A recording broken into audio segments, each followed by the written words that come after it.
Hey, peace and love, my friends. Welcome back to another episode of Keys to the Kingdom. We are the warriors amongst men. My name is Sam, and I'm here to help you liberate from your flesh, define your purpose, and live the life that you came here to live. Welcome back to another audiobook. Today I've got a very special message for you, recording this on the new moon, and this is something that has absolutely changed my life, and I wish I knew about it a long time ago.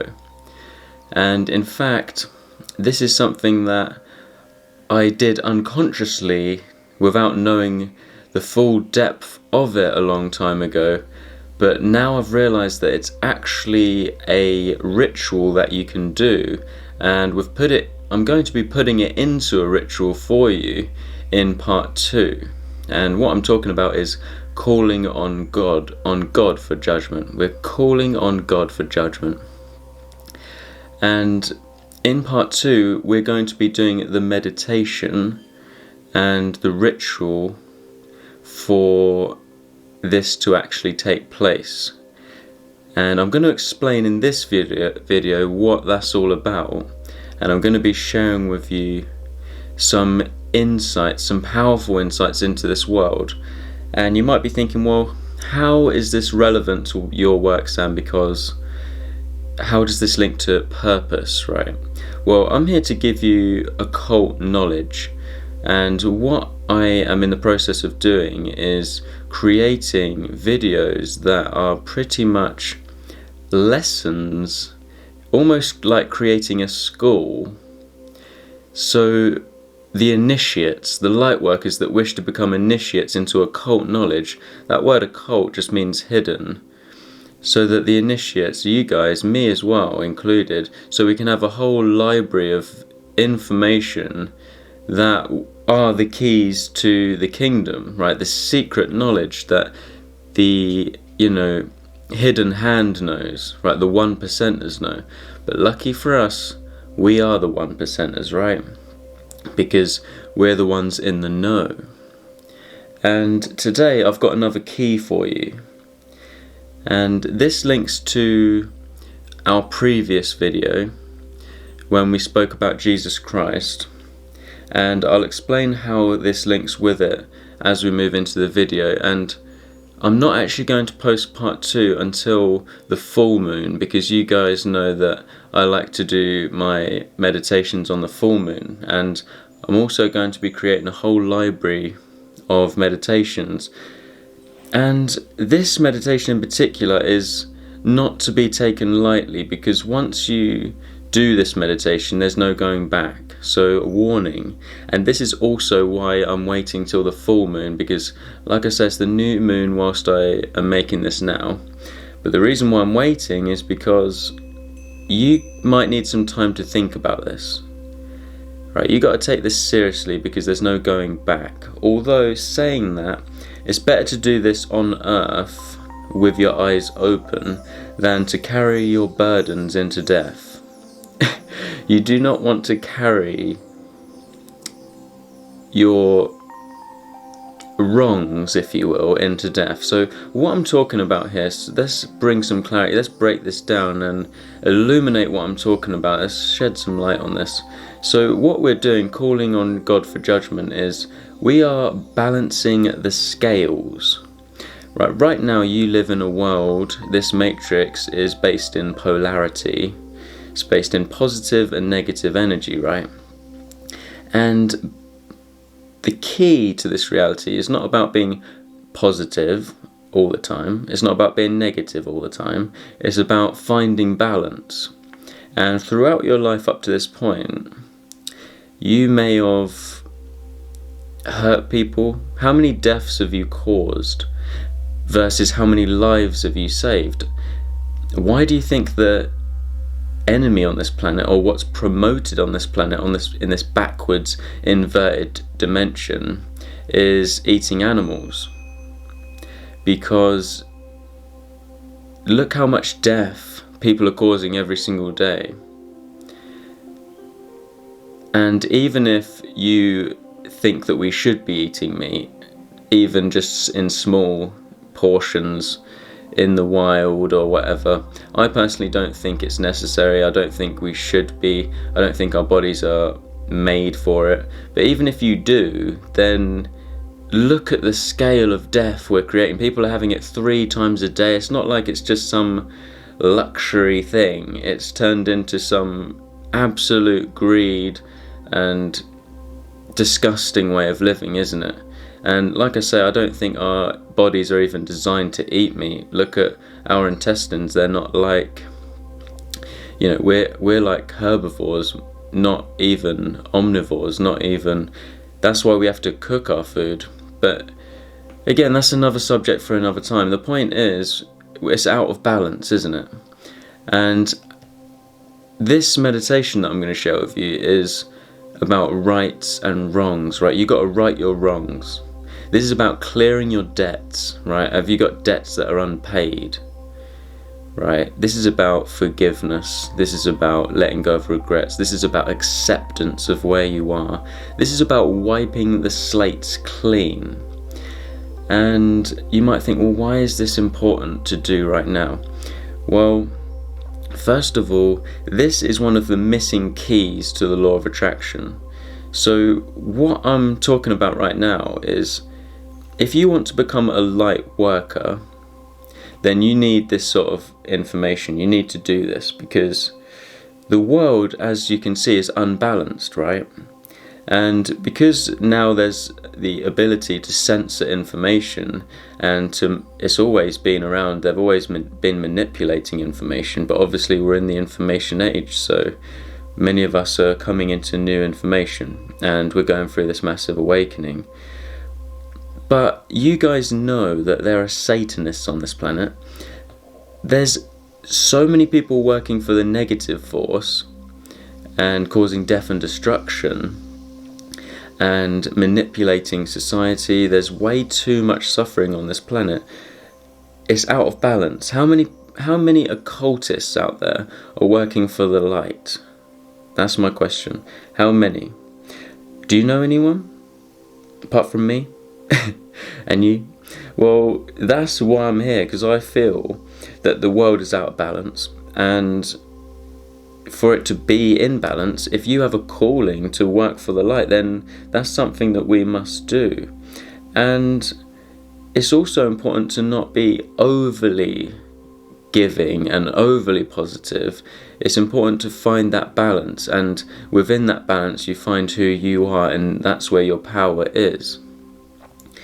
So why is this important? Because as a light worker, you're going to come across different beings in your work, right? As you start to find your purpose, how do you find your purpose? Your purpose is, look at your life right now. Every single event that's happened in your life that's led you to where you are right now has happened for a reason.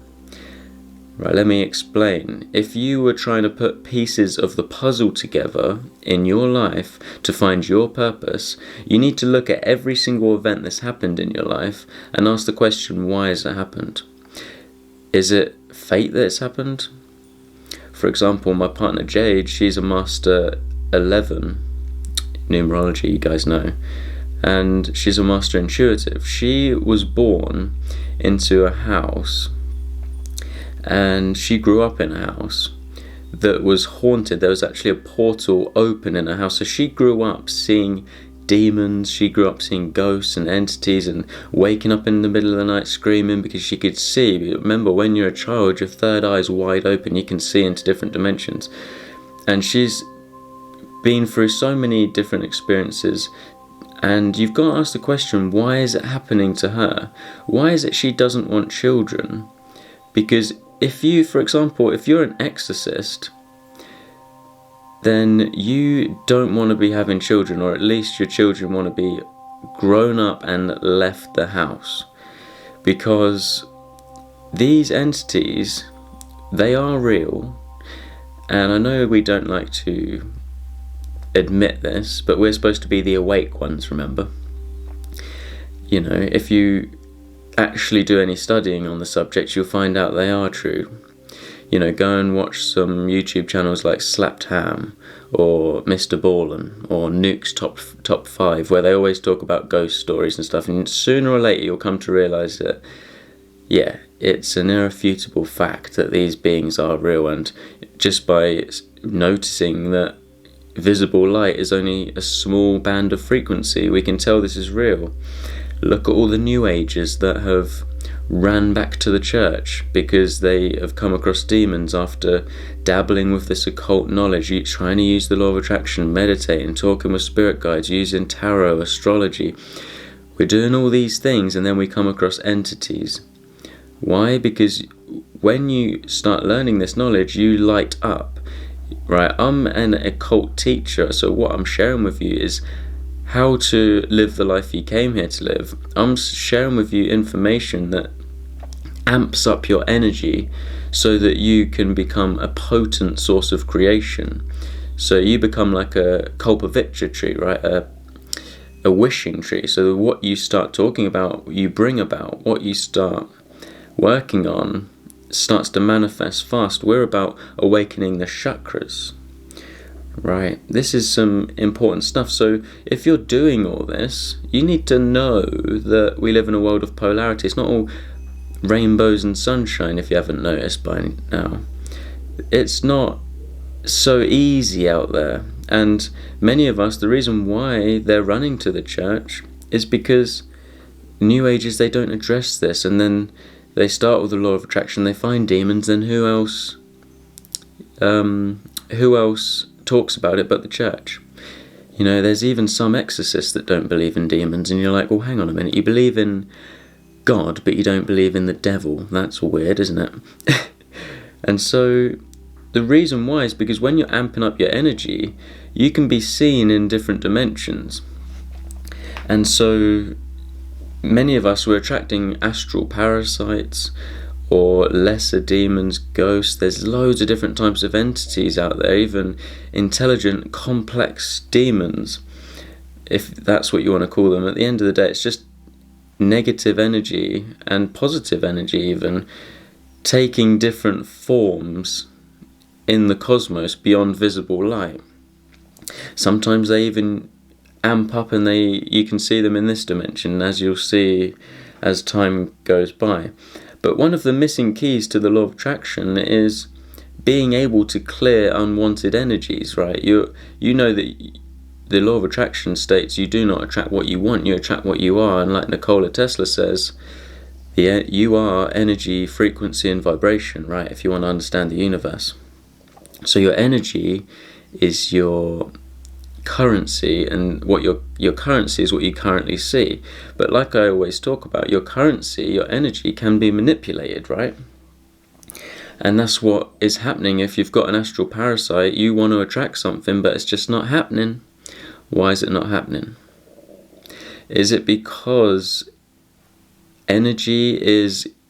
you've got an counterfeit spirit on you? You've got an energy that is within you. Now you think, well, I'm doing everything I can to manifest, but I keep getting bad luck, right? And because you're dabbling in this occult knowledge, you've got to be willing. If you want discernment in this realm, then you need to know the positive and the negative. And so why is this so important to do this? Because we're going to do a meditation that's very important. You need to be really aware and think about this before you do it, because like I say, there's no going back.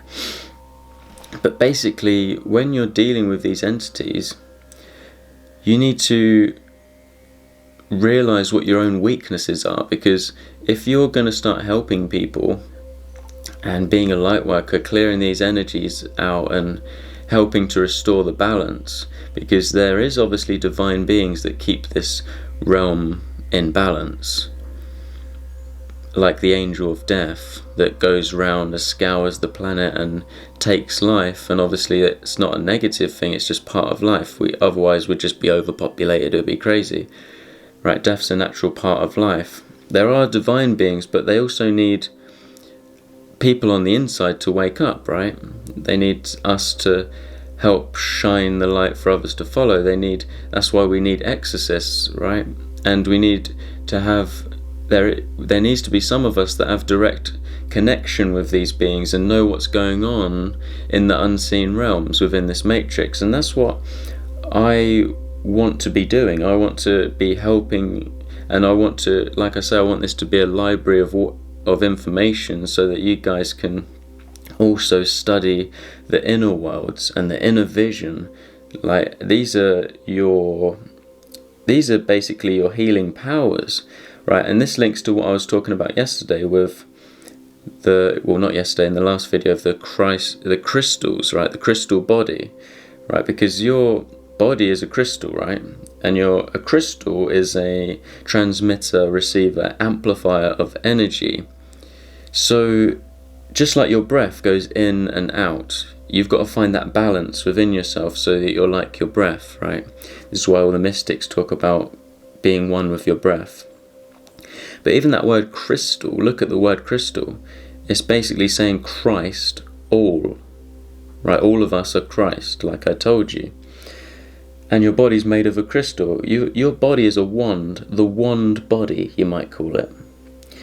And this is one of the keys. This is why, Jesus was able to heal, because he studied the occult knowledge, the hidden knowledge, right? Hidden worlds, the inner worlds, that he learned the inner vision and how the mind works. You need to learn how your mind works so that we can clear unwanted energies. A lot of the time people are sick, they can't manifest, they've got health issues.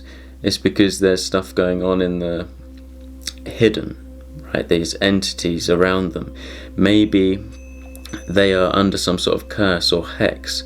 Maybe they're under magical attack from sorcerers, right? This is all real, guys, and this is why I create this, because it's about time we had some light workers. We had some people working for the light, right?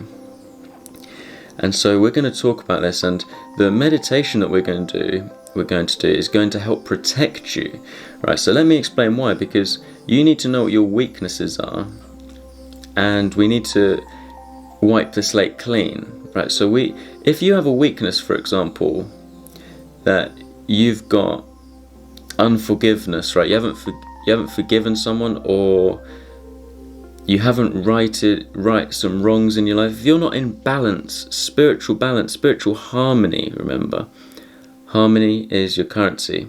If you're not in spiritual harmony, then these entities can get to you. If you've got a weakness like you're addicted to sex, or you're addicted to marijuana or alcohol, these are all gateways for entities to get into you. And remember, you're the one dabbling in meditation and in the law of attraction. You're the one that wants to be powerful, right? So you got to be able to deal with this stuff. And in order to become powerful, right, power comes with great responsibility. You've got a great responsibility to be able to control your thoughts, monitor your thoughts, and not give power to things that don't serve you. Because what you think about, you are making etheric connections with over time, right? And it's okay to think about things, but don't let it dominate your life and your experience. So, for example, if you're an exorcist and you just come out of taking a really intelligent being out of someone and putting it into a different dimension, and I'm not saying you all have to be an exorcist, but I'm just giving you an example, and you get home after doing this, what you want to do is have a coffee because it's grounding and it sort of blocks it out, and eat some grounding foods, watch a film that's moronic, right? Just nothing to do with what you've just done, and you don't want to think about that experience you've just been with for a few days, because otherwise, when you think about something like that, your mind is powerful, and these entities, time and space doesn't exist to them like it does here. So you thinking about these things is opening up a gateway so that they can come into you, so that they can come to you, right? Even if you're on the other side of the world. I know this experience. The reason why we went traveling was actually to get away from a spirit, a demon that was sort of after Jade, and literally it was all good. We was in Thailand, all the way on the other side of the world, and it was all nice for like 3 days, then all of a sudden we could feel that it was back, and it was obviously because we started thinking about it again and connecting with people again. And what this meditation is going to help you do is reclaim your power. And what we're going to do, right, is you're going to go into the abyss, and we're going to speak to a divine being, what you might call God of Judgment, or the Angel of Judgment. It doesn't really matter. It's just the same force. See, there are different beings in this matrix that all have different jobs. Like there's the Angel of Death, like I spoke about, and there's also an Angel of Judgment that you can call to and ask to be judged on your life right now, so that what will happen after you've had this experience, this meditation we're going to do, is situations, people, places and things are going to be drawn into your life from the moment you do this meditation to help you to rewrite any wrongs, clear debts, wipe slates clean. So if you've been overly abusive to people in the past, or whatever it is you've done, if you've been hurtful to people, if you've caused more death than you have saved lives, then in order to rebalance your energy, you're going to attract certain experiences into your life very quickly that are going to teach you the lessons. And you might think, well, that experience I had wasn't bad. That from your perception it might seem okay, like you didn't do anything wrong. But our perceptions and the truth are two very different things. So this angel will help you to rebalance and clear these energies. But why this is important is, in this process, what we're also going to be doing is handing our fates over to the divine, so that we can be of service to the divine. So what this also means is that you're handing over your fate of, even when you are going to leave this earth, when you die, when you leave, you're handing over when that will happen to the divine. So you can just do what's right in this moment, and what you feel is your path, and you can listen and have this guidance and have this sort of interaction with and protection in the spirit realm, so that you can work for the divine, basically. And you're also going to be handing over the fate of those around you, your loved ones. And that might seem a little bit dark, but it's not really, because in actuality you're just realizing that is already the case. Many times we want to protect everyone, and we want to, we think it's our responsibility as parents to look after our children, and of course it is, but their fate is not in your hands. Every single soul is on their own path and not connected to your soul. In actuality, the truth is that you need to have responsibility for your own actions, your own life, and therefore every single person that comes into your life, every experience, your natural state is responsibility. But obviously society's brainwashed us into only having responsibilities for our children. Only your responsibility is for your job. Your responsibility is to look after your car, pay your bills. Of course that is all part of it, but it's more that it's just an action. And spirituality is about realizing that everyone is on their own path. And so in doing this, though, the importance of it is that now you can cut the etheric attachment to this world, basically, and the people around you, and know that they are on their own path and they're protected and by divine energy. But more so, this allows you to get on with your work, of being of divine service. Because now, if you do encounter any of these beings in the astral, maybe you've got to clear some energies for a client, maybe you're clearing an astral parasite or a more complex energetic being, like a demonic entity, or maybe you're trying to block magical attack, you're getting rid of ancestral curses, or maybe there is some land that is under a spell and you're removing it, or an object in your house. Whatever it is, if there's any beings connected to this, then they cannot get to your children. They won't be able to see that, because within you've not got an etheric connection to them, if that makes sense. Because that's what they'll look for, etheric connection. So the true work of a light worker, and even an exorcist, if you will, is to be able to cut the etheric connections to these beings so they don't come back to you.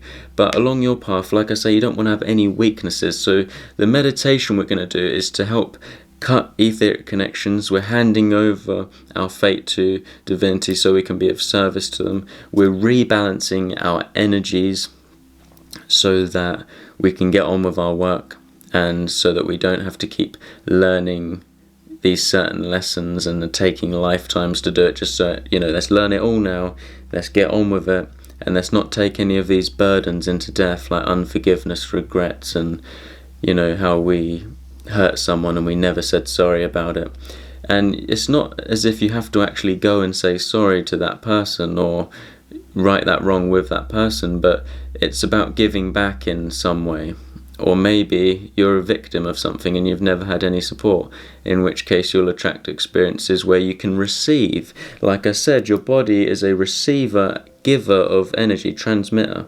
So it's all about being open to receiving and open to giving. Have you been too greedy in your life? Have you been overly giving in your life and you can't receive?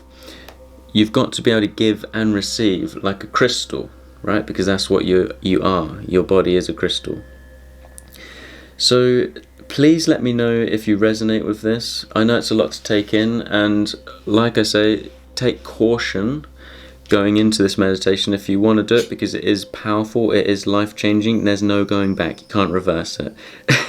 So I'd like to hear your thoughts on this, and you don't have to do it. I'm still going to be sharing many keys. From here onwards, we're going to be talking about the inner worlds and using inner vision, working with divine beings, clearing energies and etc., and actually learning about this, because it's something that is very powerful. This is where healing and true transformation takes place, when you learn to take responsibility and learn about your own mind, how it works and how to use it, right? That's one of the keys to the kingdom, and that's what we're going to be doing. So like I say, thank you so much for watching, guys. If you have a personal question you'd like answered, then please, I'm always here, so just send in, if you have an in-depth personal question, right, write it all out to me, send it to me, and I'll share with you in the language of enriching. I'm always here to help you along your path. And yeah, let me know what you think about this and the meditation coming up. And if you have any questions, leave it in the comment section. Yada yada yada, you know the story. So thank you so much for being here. I really appreciate all your love and support. I hope you enjoyed this one. Until next time, peace and love, my friends. Holla.